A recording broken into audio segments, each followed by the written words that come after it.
Okay. So let me pull up my script here. Fine. I will pull up my lovely Cliff Notes. Yeah, you're going to need that. Trust me. You're not going to want to lose that. And the back has important stuff on it for you as well. Oh, camera angle. Yep. John Chevy Traverse. Oh, Fancy. nice. Okay, before we get into it, though, this is our, technically our second, fourth, whatever it is. It's one of our very first YouTube videos. Yes. If you can't tell by the production quality. That's right. Yes. Did you see my post? I was like, is the lighting crap? It sure is. Does Matt almost flash the camera a few times? You bet he does. Goddamn right. Is it even publicly available? I'm not entirely sure. But I had to actually get somebody who wasn't me because it's my account, so I can clearly see the video. I'm like, is this private or is it public? And it was private for a while, so that's embarrassing. All right. Before we get into today's case, which is going to be a two-parter, and I wanted to read you a email that we got after we did our not YouTube episode, just an episode of the podcast on sleep paralysis. Ooh, man. That you hate. I only hate, here's why I hate it. Because I put too much stock. This sounds so patronizing.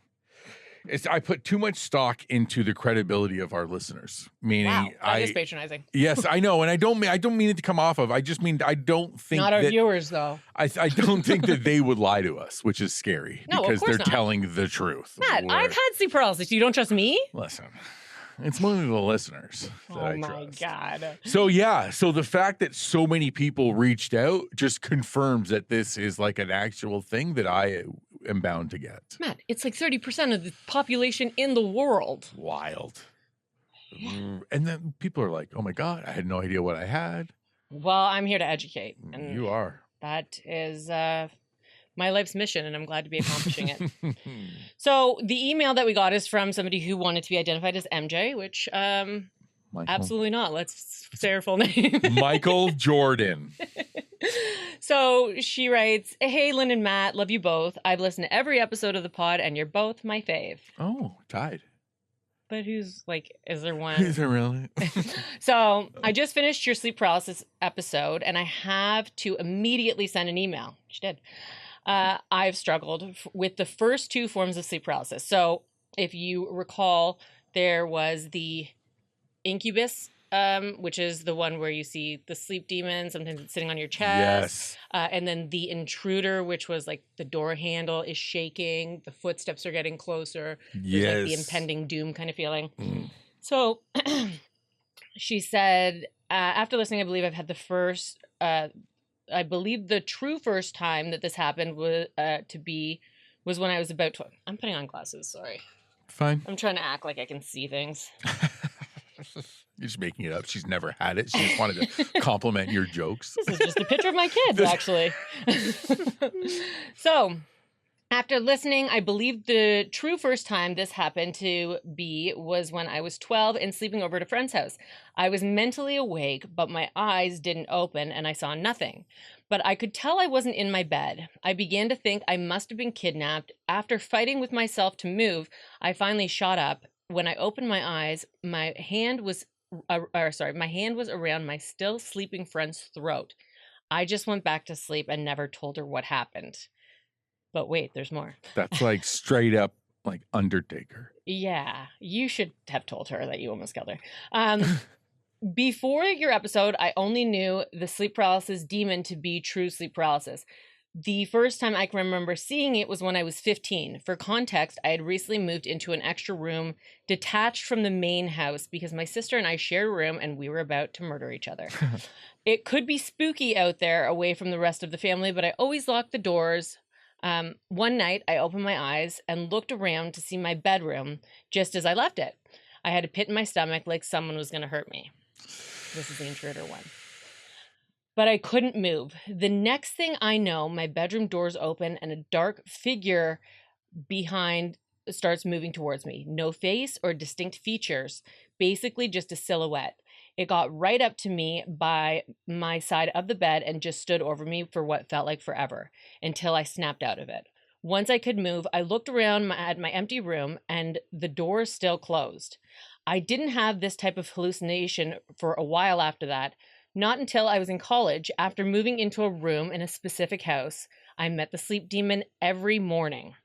I was convinced the house was haunted for a while because it was the most violent and persistent while I was there. And it stopped after I moved out. That's a pretty good indication. Yeah. I'm going to go ahead and say You nailed probably it. right. Yeah, good theory. I can remember a few specifically terrifying moments, including several times where the demon choked me. It started the same, the door opening, the figure moving towards me. Only now when it reached me, I would feel the sensation of hands on my neck and I'd wake up gasping for air. Oh, God. What tends to still happen to me at least a couple times a year that I somehow didn't connect to sleep paralysis is the auditory hallucinations. These are almost always while I'm falling asleep, whereas the demon is always when I'm waking up.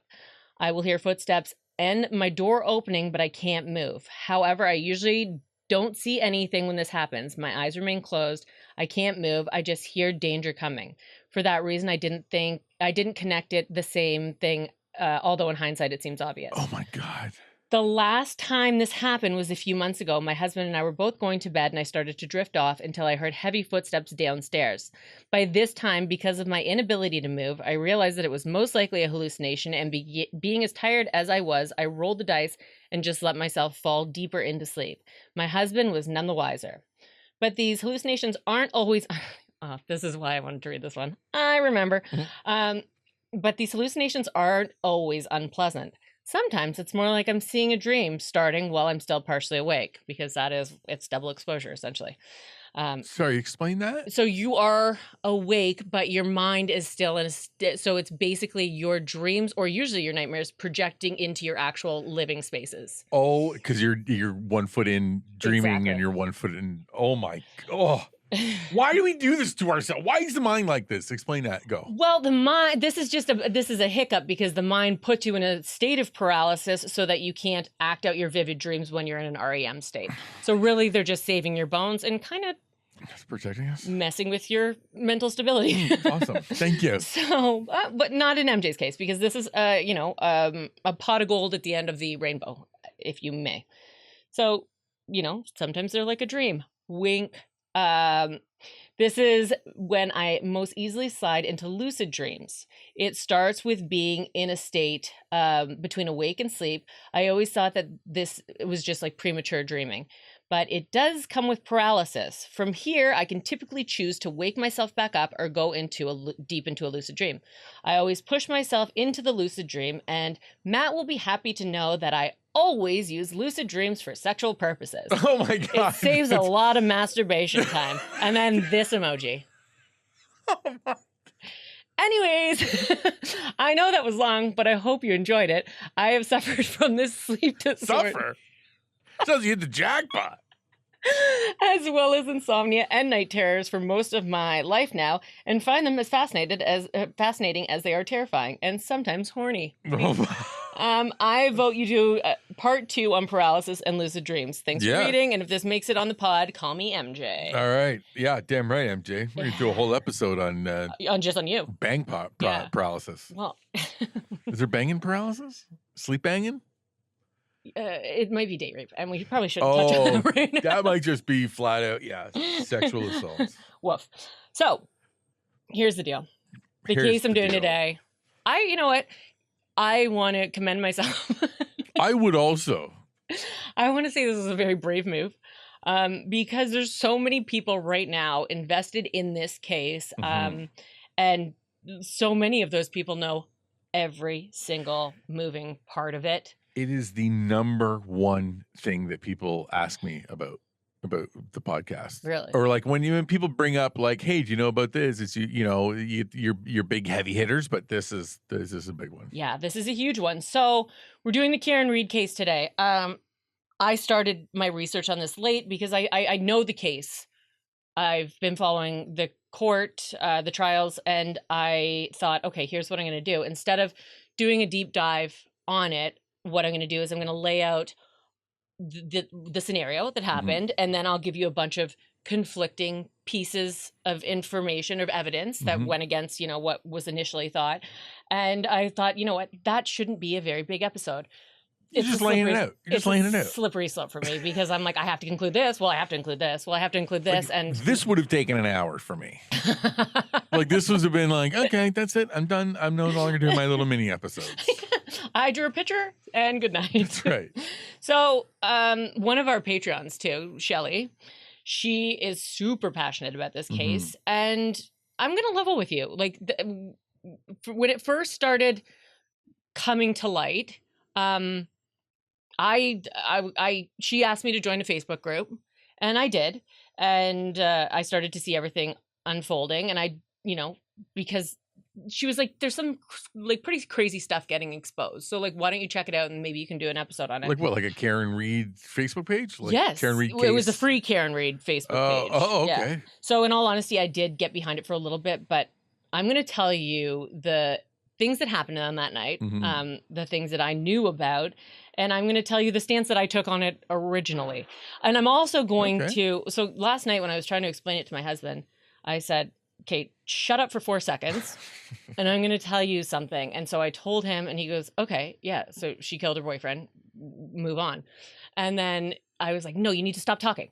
I need to get some of this other information out. And he was like mocking me because I'm always like, why don't you be a better person? And he's like, why? He's like, why are you victim shaming? And why don't you just believe that the bad guy did it? And I was like, shut up.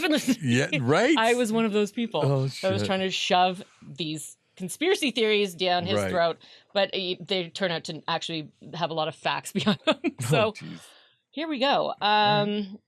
Like I said, there's a ton of people that know a million things about this case. So there's going to be things that I miss.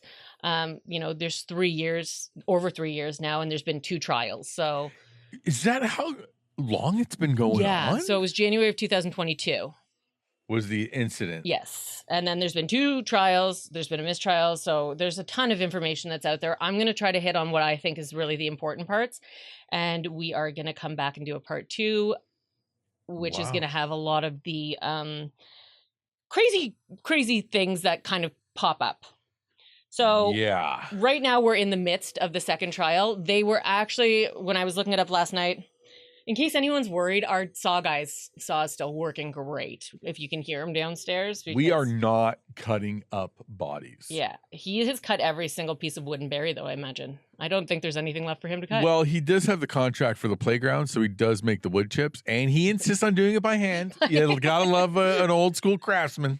Doesn't want to go to big wood chippers. I tried to makeshift soundproof our little studio here. Really, there's a pillow taped to a window and on the inside. On the inside, and then on the outside there is a air mattress. An air mattress taped to the wall. So I'm no engineer. Which the air mattress isn't a terrible idea, to be honest with you. I think that all you have to do is dampen we'll get some moving blankets. Okay. And the window. Window's the biggest just one. Splash water all over it. Not this one, the one in the Mushroom Cafe. Just water. Like hose it down? No. Dampen, right? That's how. Yes, that's right. I did say dampen. Got it. Misting. We'll use a misting. Yeah, okay. Yeah. Well, a condensation. Ooh. That should really break up the noise. Look at you, girl. So, yeah.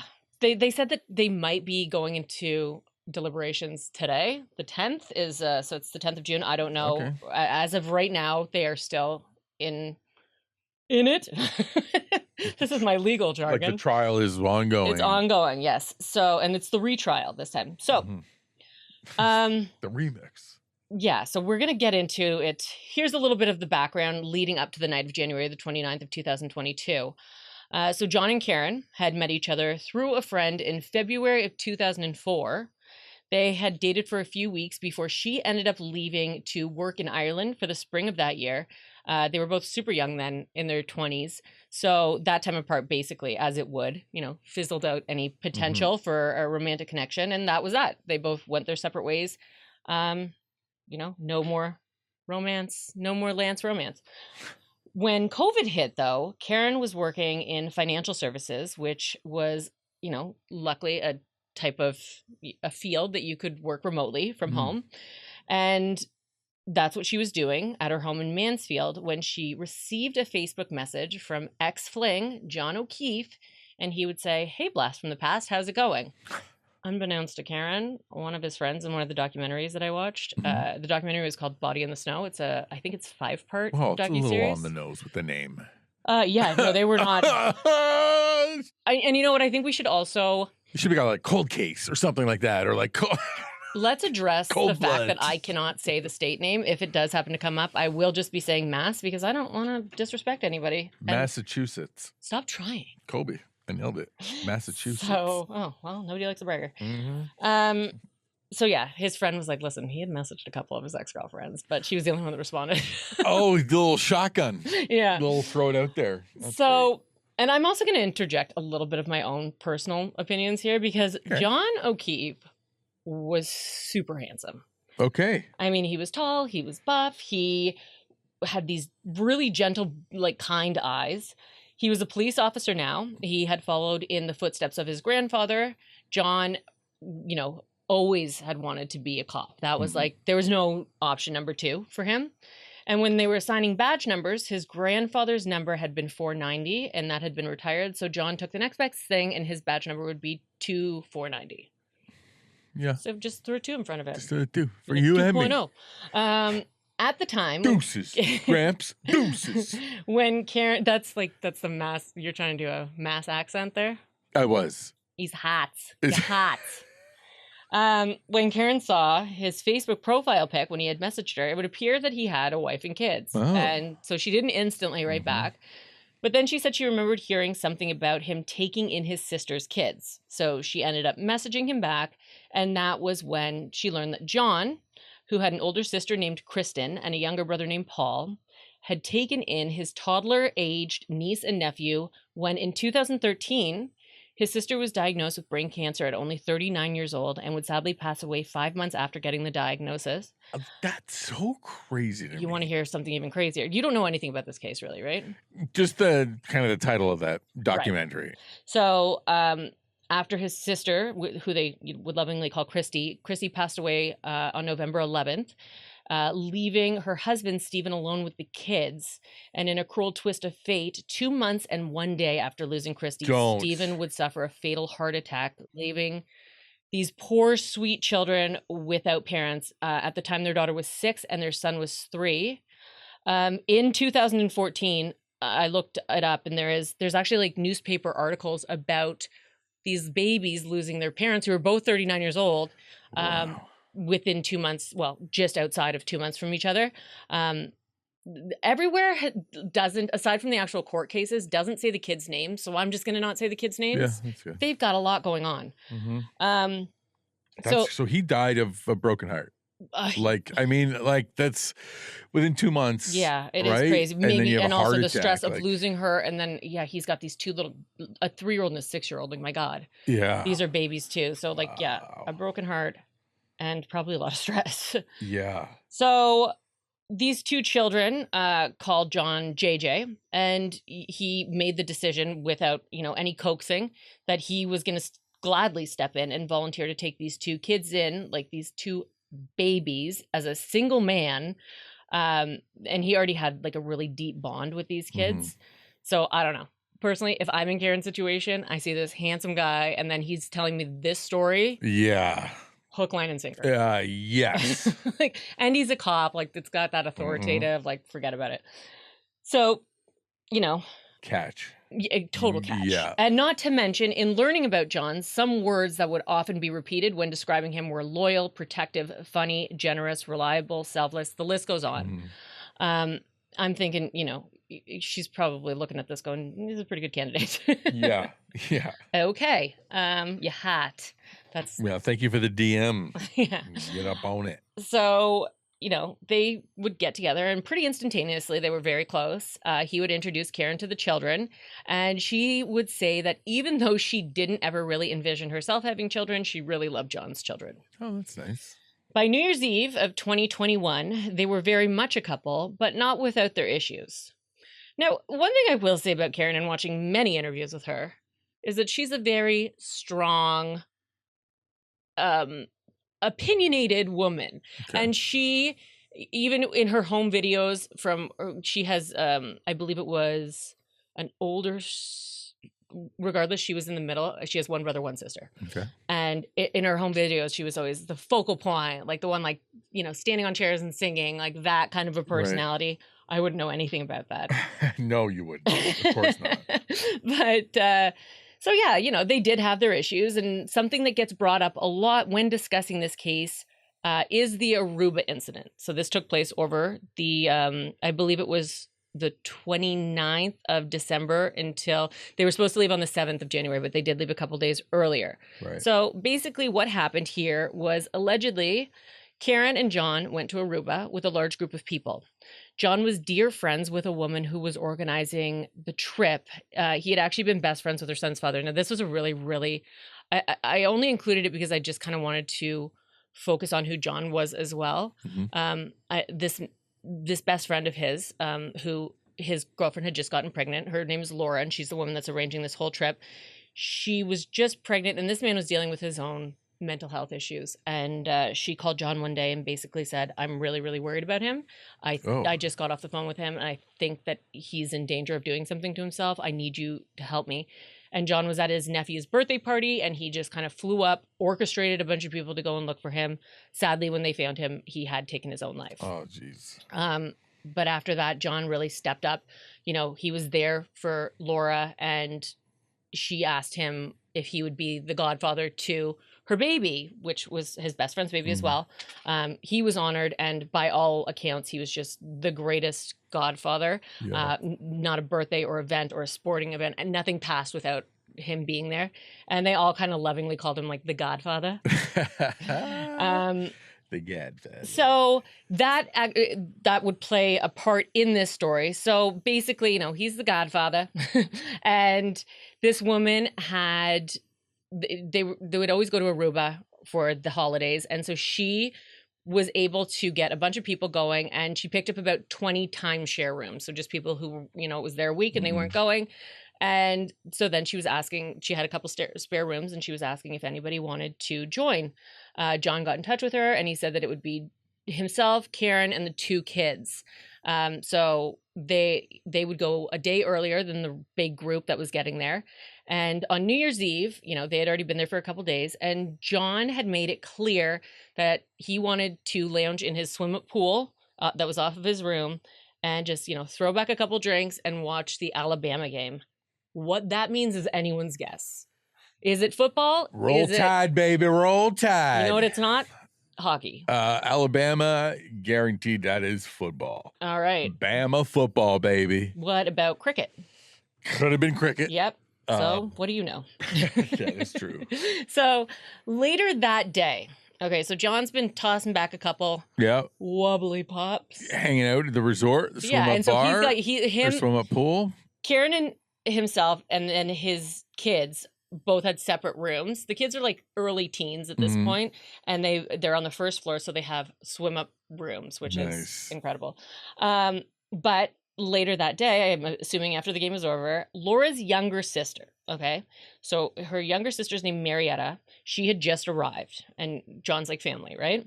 So she noticed a clearly intoxicated John getting off of the elevator and said something along the lines of, "Hey, Godfather, how you doing?" And she's like, I went up to him, like he was glassy-eyed, like wobbling out, like he's been into the sauce. Banged up. Yeah. Yeah. And so she gives him a hug, and she's like, he's not really making eye contact. He's looking over me, like as if he's looking for somebody, presumably Karen. Marietta was on the stand when she was telling this story. So she gave him a hug, and then she's like, okay, like keep it real. And she walked away, was going out to the pool. All of a sudden, as she was leaving, she heard somebody angrily scream his name, and she would turn around to see Karen approaching him. And Karen said, according to Marietta, "Who the fuck was that?" And Marietta said she stepped back in, and she went to introduce herself. She's like, "Hi, it's nice to meet you." And Karen told her to go fuck herself. Whoa! And Marietta said on the stand that she said, "Yeah, you too." On the stand. I love when people swear in court and they're like, well, and the judge is always like, no, hey, listen, use the words. Oh yeah, and no, she was not timid about it at all. She's like, and then when I said, yeah, you too. So she went back to the pool, and it would later come out that what Karen believed that she had seen was John making out with Marietta. Oh my God. When it was clear that she had made a mistake. Like, Marietta was there with her boyfriend at the time too, and she's like, this guy's like family. And not to mention her sister Laura was 10 years older than her, so I'm assuming John was at least 10 years older than her. Right. So, you know, when Karen kind of realized